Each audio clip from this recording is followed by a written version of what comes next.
It's almost 2 years since the Commonwealth Games in Birmingham, but people living in Perry Barr have told us they're frustrated that their local park next to the Alexander Stadium still hasn't been sorted out.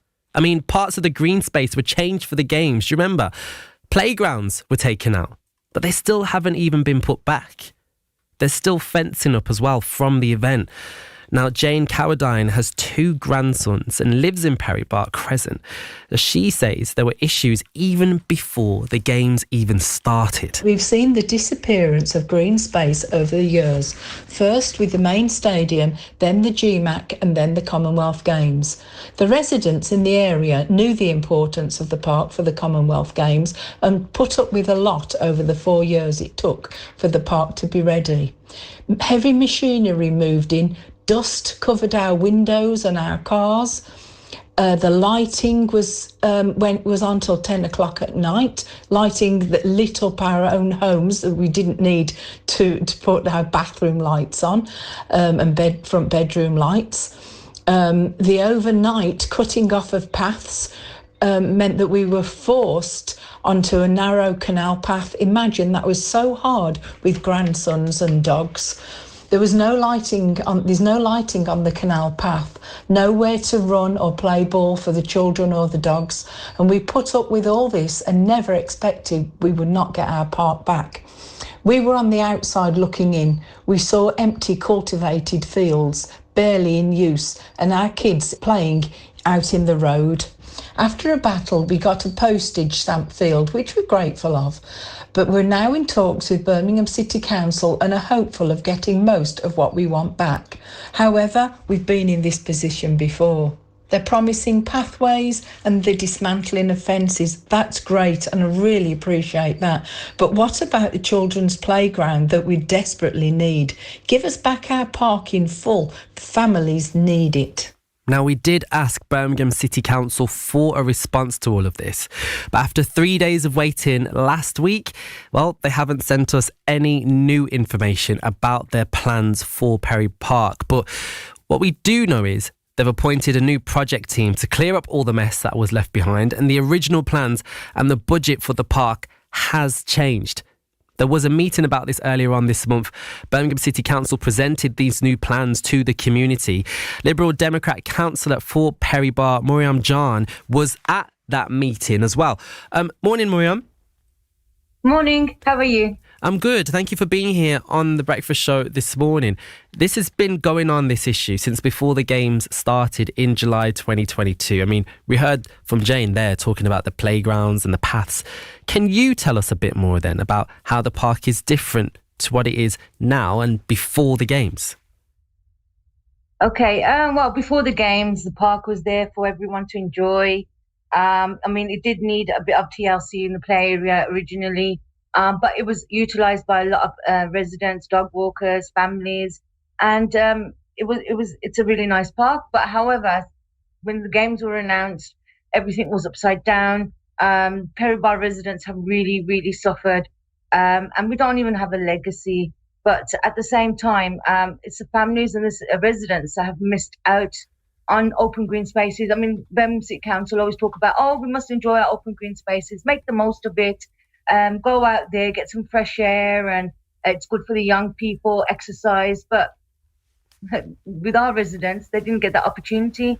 As the previous resident said, they had dust, they had fences blocked up, there's graffiti all over on the fences. And it wasn't very nice coming up to the run-up to the Commonwealth Games. But now we're still waiting for the children's play area. Now, we did have a ward forum last week where we had officers from the park, architects and so forth, attempt to answer residents' questions and give us an update with the park. They're saying that by March, they have a deadline for March 25 for the play area and the park to be completed. However, it's going to be another summer where they won't have a park. So what's your understanding then of what improvements are going to be made in the short term? Because that's a year away, this idea, of things changing. What about now? I mean, is there going to be a play area for now? What they said was they're going to make some quick fixes that are doable at the moment. So there's something that can be done I mean, it could be potentially like some exercise machines, some hopscotch and stuff like that. But we tried to say, look, we need it this year, and how important it is for our young people. Because what we've got to remember is the residents that live at Perry Villa and Church Road, well, Perry Villa especially, they don't have a back garden. That play area was their back garden. And now that was disturbed, taken away, and the children have missed out. So any children that were like 9, 10, 11, now potentially are 13, 14, probably don't want to chill in the play area. But I know that they were going to revamp it. They're going to make it bigger than what it was, and put some new equipment in there. And there's the consultation, which is live, where you can go and put your opinions in. So in that essence, I am looking forward to it, and I'm sure the community and the residents are too. But as I said, we've been made loads of promises, and they've assured us that this will happen, be delivered by March of next year. But at the same time, there's not going to be a play area this summer.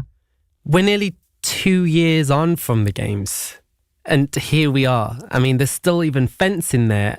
How are you feeling about how long this is taking? I feel just as frustrated for the residents, but as I said, I feel just as frustrated for the youngsters, because the youngsters, we all know that they need to go out and enjoy it instead of sitting at home adding weight on the computer. And it's really bad, because then the children, it's like when it was COVID, everyone was in the house, isolated, couldn't go nowhere, couldn't do anything, and it still affected individuals up to now. So just imagine not having their play area and how they feel.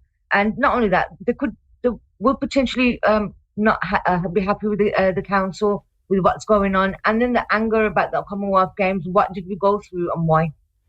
Well, I have a message from Kevin in Kings Heath, who says, Perry Park isn't the only thing that wasn't put back after the games. The number 11 is still split in two.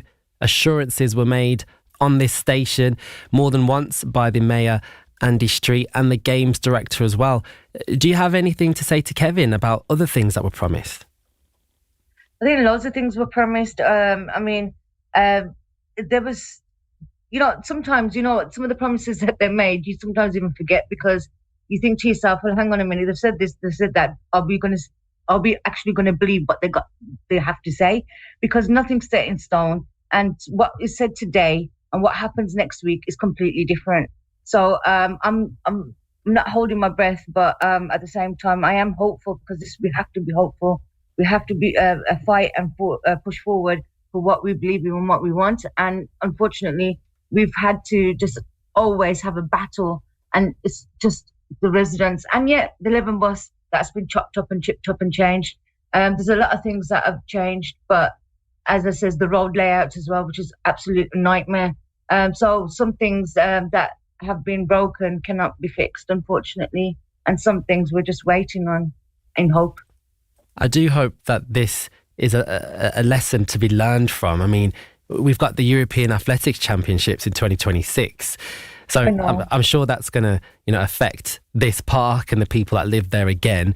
Do you hope something can be learned from the experiences of people that are living in Perry Barr and Perry Park specifically, during the games, when it comes to having to work with different organisations who aren't from Birmingham? They just come in and deliver something and then leave. Yeah, that's frustrating as well, because I've always said, get the individuals that are from our city, who understand our city, who have knowledge of our city and knows what will work. And when you're getting individuals from out of the city who don't know the area, who don't know what the residents want, who don't know what individuals have been going through because of this, and they just come in from out of town, deliver something and then go. But however, in the long run, it's the residents that are going to be living and breathing this 24/7. So they need to listen to what the community want. The community are happy, the community will engage, we will work together, and everyone's in the same loop, and the communication dialogues are open. But however, we feel that we wasn't being, the truth wasn't out there, and they just chipped and changed as they felt, and at the cost of the residents. Well, that is the Liberal Democrat councillor for Perry Barr and deputy group leader of the Liberal Dems, Morriam Jan. Thank you so much for being here with us on the show this morning. As I mentioned, Birmingham City Council didn't feel the need to send us a specific response to this, but the latest update on their website says that temporary fencing does remain in place to keep pedestrians safe, and they are keeping the parkland accessible as is possible for them to do so. They've said that works needed to reinstate Perry Park following the games did start in early 2023, and they have been completed in some areas, and the rest will finish at various stages later this year.